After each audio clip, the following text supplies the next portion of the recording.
Plus de 20 ans après la mort de leur fils, Momcilo et Kata Chalipur sont convaincus que justice ne sera jamais faite.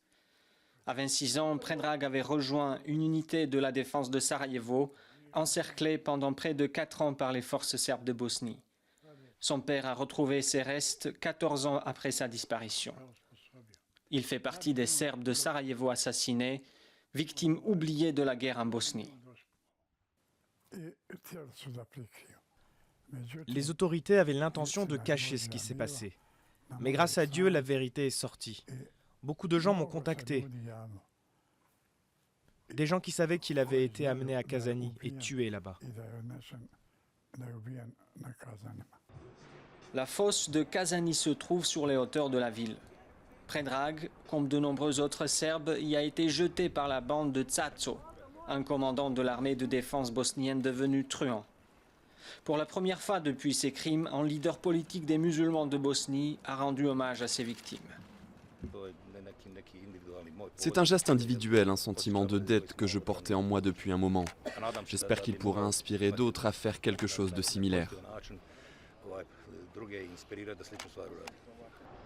Plus de 10 000 personnes ont été tuées dans les bombardements des forces serbes durant le siège de Sarajevo.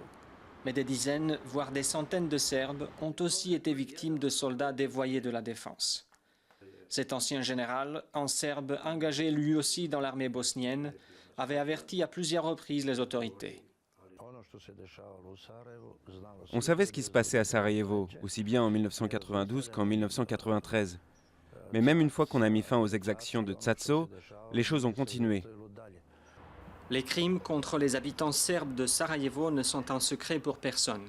Mais aucun monument de mémoire n'a été érigé pour ces victimes. Une plaque posée récemment par des citoyens dans un parc n'a tenu que 2 jours avant d'être brisée. Alors pourquoi c'est très difficile de l'admettre? Parce que cela contredit l'image qu'on a habituellement de Sarajevo, c'est-à-dire Sarajevo, victime de l'agression et Sarajevo multiculturel. Le redoutable Musan Topalovic, dit Tsato, a été arrêté par les autorités en 1993 et tué dans des circonstances obscures. Pourtant, sa tombe est au premier rang du cimetière des défenseurs et son nom est inscrit sur un monument à leur mémoire. Malgré ses crimes, pour l'histoire officielle, il reste un héros.